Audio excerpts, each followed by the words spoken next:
这个因为其他方面我忙，我那方面呢叫路啊。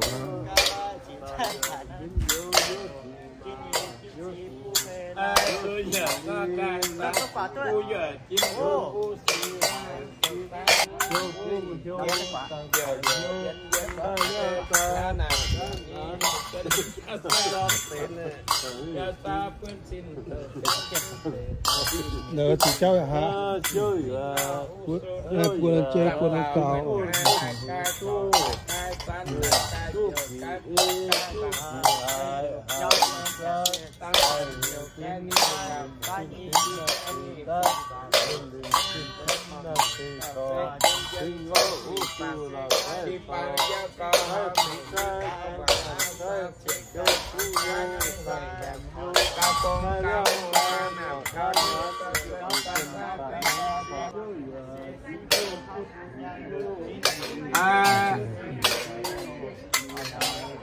Cô giờ hoa ca san đùi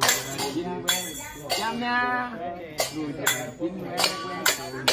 thợ ta dạng ta xin chào chân tờ dạng gì cho ta sang dạng hai gì sang má gì tin gì nghĩa là ta sẽ nói nhé khi cao barbecue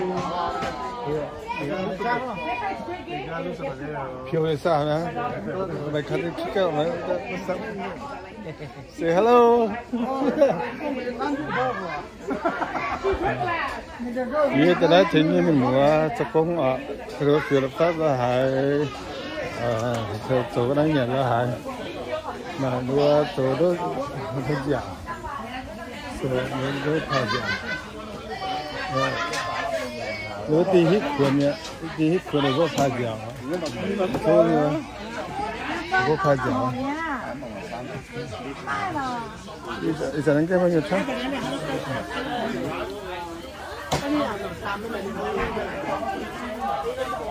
chúng ta tỏ cái ta chỉ